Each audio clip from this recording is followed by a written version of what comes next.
Hello everybody, my name is Julian or Flow Graphics and welcome to another episode of Lens Island Dev Diaries. Lots to show you today. We've got a whole new water system in the game which is looking beautiful. There's a new screenshot mode to take screenshots of your house and customize all sorts of image effects.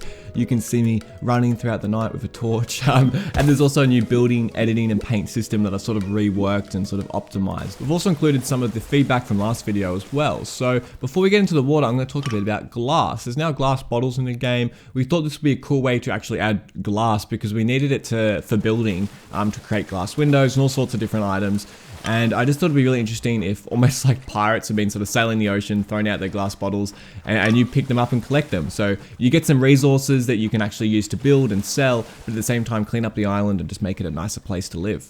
And now onto the new water shader. We've spent a lot of time making this shader. A guy called Cheddar has helped us so much. He's one of the moderators on our Discord server.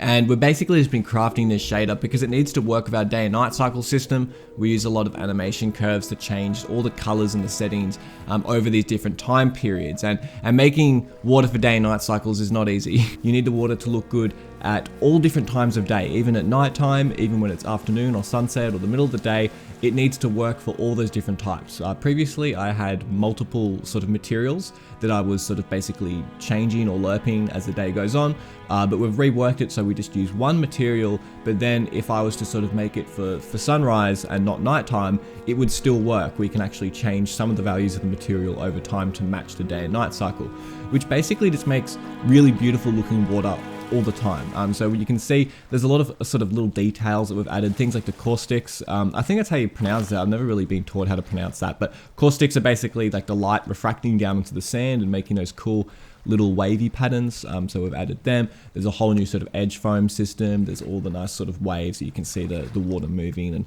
and just the way the water looks is just, it's really beautiful. I really like it. There's still bits of stuff to tweak, but it's really, really looking nice. And look, next is the building too. So I'm going to show you, well, obviously the last video was building, but this one I'm going to show you screenshot mode, because screenshot mode is something that we've been working on for a little bit now, and you guys haven't seen anything about it at all.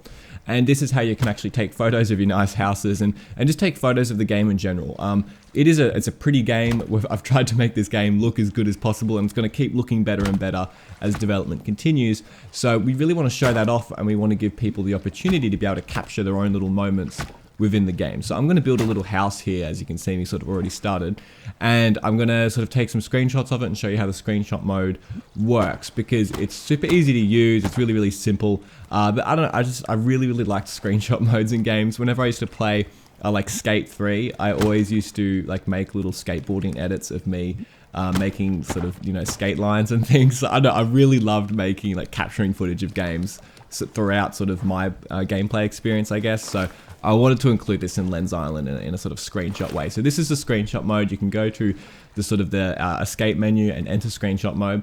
It's got controls for the camera, so all you can do is just use the arrow keys and scroll to actually move around. And it sort of limits you, but you can sort of actually move around a fair bit, get a really cool angle of your base. And then there's some settings. So we're adding tons of settings, but we've just got a couple that we're slowly adding in for now. The first one being depth of field. So you can toggle that on and off. You can also change the sort of the position of the depth of field, move it forward or back. And then you can also change the range. So those arrows on the left of the depth of field button, they will change sort of how close the actual focus point is to the camera. If it's far away, if you want to focus on a base that's really far away, or if you want to focus on something that's close. And then the plus and minus change like the range, or I guess the aperture of the camera. So that actually controls how much is in focus. So if you were to put it right down, there'll just be like a tiny little strip across the screen that's in focus, and all the rest of it would be blurred.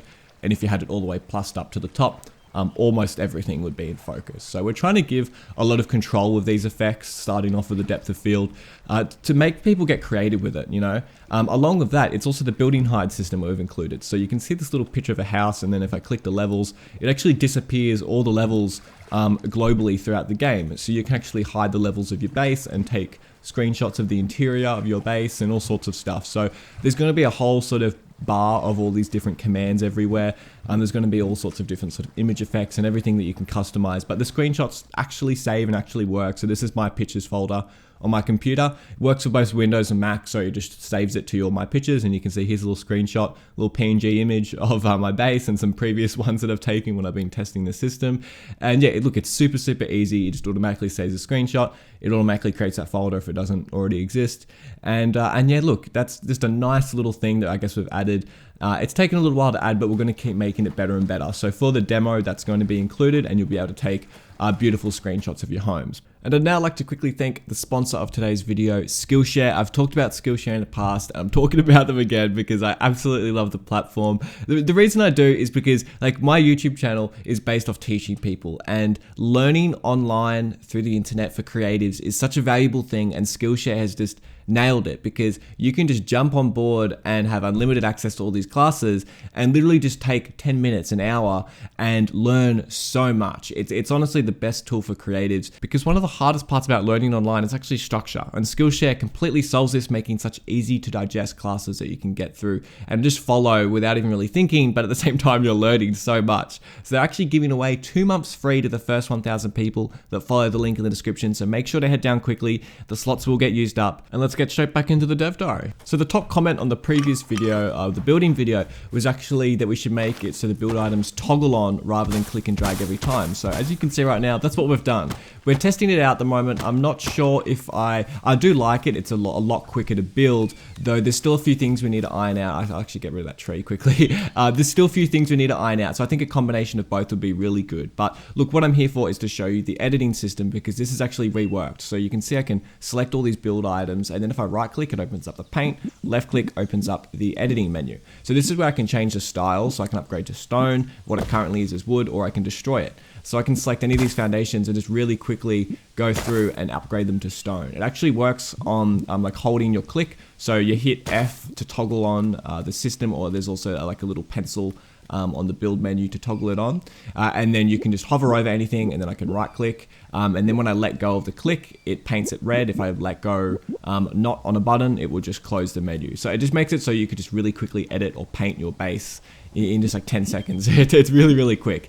And all this UI automatically populates, it all automatically updates. So if you don't have enough stuff in your inventory, it'll lock it, and you'll need to go out, gather some more materials, and then you can go back and paint your walls or upgrade it to stone. It just makes editing really simple and really easy. We just sort of split up into 2 menus, all the clicks. Another thing too is there's a few new resources around the island. So this is the demo scene that I'm in right now, by the way. Everyone who pre-purchased on Kickstarter will get access to this demo version. So we've got reeds, we've got clay, there's also limestone we can see in the water here. So this is obviously just a demo island. It's a pretty small island, so I had to pack in a lot of resources on this island. It's quite bountiful, but there's all these clay deposits everywhere, and then there's limestone, normal stone, there's all the trees, and then there's reeds, and then there's glass bottles. So it's very plentiful island. It bears a lot of goods to be able to build a home on. But once we sort of have the final game, we will sort of strategically place a lot of these resources. Clay deposits will sort of spawn around cliff edges, limestone more in the water and beaches. It's going to change a lot depending on where you are on the island. We've been sort of working behind the scenes to make this demo as good as possible. We've ended up expanding our scope on the demo a lot, and a lot of the features you're already seeing and you saw in the last building video as well as this video, they weren't even going to be included in the demo to begin with, but now we've included them just to make it better. But look, again, before I leave, I'm going to thank you guys so much for Kickstarter. We actually ended up raising almost $60,000, and it was amazing. I could not thank everyone enough for the opportunity to be able to fund Lens Island and actually make this a real thing. It's been completely self-funded up until this point, and it's been pretty rough. Like we don't make any money for this game. We've just put our heart and soul in this game for years and years, and you know, it comes a time where things get a little bit tight and we need a bit of a helping hand, and Kickstarter was that helping hand for us, and all of you watching this and all of you guys support us on Kickstarter. It was a tremendous effort, and it was awesome. Thank you so much for that. It was a great opportunity to have this amazing community supporting us and help push us forward, and we cannot wait to release this game. So as always, everybody, I hope you have an amazing day. It's been Julian or Flow Graphics here. See you in the next video.